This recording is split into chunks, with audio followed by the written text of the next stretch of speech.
ప్రభునందు ప్రియమైన సంగమా, ఈ యొక్క సంవత్సరం ముగింపులోకి వచ్చాం. మరి ఈ సంవత్సర దినాలు సంఘాన్ని దేవుడు ఎంతో కాచి కాపాడి నడిపించాడు. ప్రోగ్రామ్స్ అన్నీ జయకరంగా జరిగాయి. ఇంకా క్రిస్మస్ ఆరాధన జరగాలి, వాట్స్‌నెట్ సర్వీస్ జరగాలి. మరి సంఘం దినదినం సంఖ్యలో ఆత్మలో అభివృద్ధి చెందుతుంది. దాన్ని బట్టి నేను చాలా సంతోషిస్తాను. కారణం ఏంటంటే, జీవించుచున్న సంఘము ఎదిగే సంఘం. A living church is a growing church. మన సంఘంలో చూస్తాం మనం ప్రత్యక్షంగా.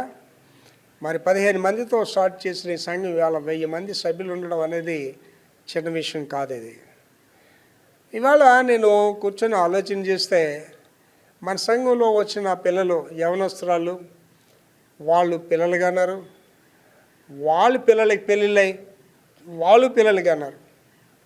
పిల్లలు దాన్ని ఏంటంటారంటే, సంఘంలో బయాలజికల్ గ్రోత్ అంటారు. పిల్లల వల్ల సంఘం అభివృద్ధి చెందడం, ఆ తర్వాత వివాహాలు చేసుకోవడం వల్ల సంఘంలోని సభ్యులు వచ్చి అభివృద్ధి చెందడం, ఆ తర్వాత ఇతర ప్రదేశాల నుంచి వచ్చి సంఘంలో చేరినవారు, అలాగే మనం సువార్త ప్రకటనలో మారుమనసు పొందే సంఘంలో చేరినవారు, ఇలాగా 4 రకాల కేటగిరీస్ పీపుల్ సంఘంలో చేరుతుంటారు.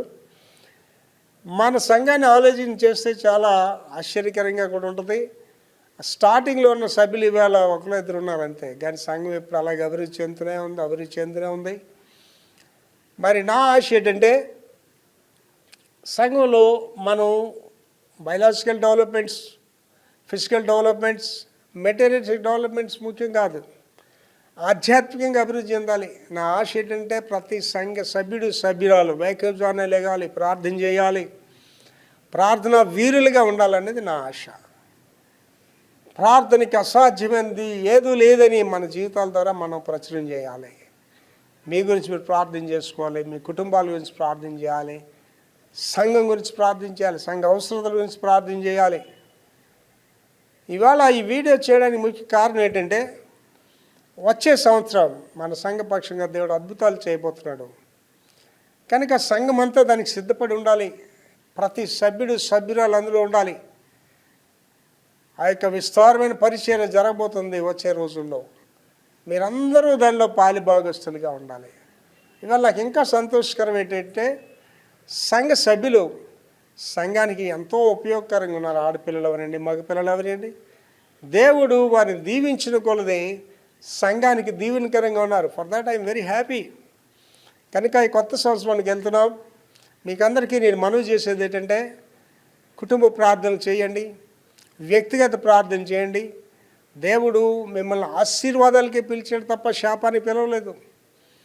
ఆయన ఆశీర్వాదాలకే కర్త అయిన. కనుక మీరందరూ ఆశీర్దింపబడాలి, మీ బిడ్డలు ఆశీర్దింపబడాలి. నేను ఎంతగా ఆశీర్దింపబడానంటే, మిమ్మల్ని బట్టి ఆ యొక్క 128 దావీదు కీర్తనలు చెప్తాడు, యెహోవా యందు భయభక్తులు గలవారు ఇలాగ ఆశీర్దింపబడతారు, వారు బిడ్డలు చూస్తారన్నాడు. భోజన బల్ల చుట్టూ ఒలీవ మొక్కల వల్ల బిడ్డలు ఉంటారంటాడు. వారి పిల్లలను చూస్తానండి. ఇవాళ నా సంఘంలో పిల్లలు నేను చూస్తున్నాను. వాళ్ళకి పుట్టిన పిల్లలు వాళ్ళకి వాళ్ళ పిల్లలు పుట్టారు. అటువంటి గొప్ప అభివృద్ధి నేను సంఘంలో చూస్తున్నాను. నా ఆశ ఏంటంటే, మన ఇక్కడ అందరం ఎలాగ ఏకంగా కూడుకొని సంఘంగా ఆరాధన చేసుకుంటున్నామో, నా ఆశ మన అందరూ కూడా పరలోక రాజ్యాలు ఉండాలి, సదాకాలం దేవుడితో జీవించాలి. అది నా ఆశ, నా కోరిక. ఈ మాటలు చెప్పాలని నేను ఈ వీడియో తయారు చేశాను. కనుక మీరందరూ వ్యక్తిగత ప్రార్థన, కుటుంబ ప్రార్థనలో మెండుగా ఉండి ప్రభుకి ప్రియమైన బిడ్డలుగా జీవిద్దాం. May God bless you all.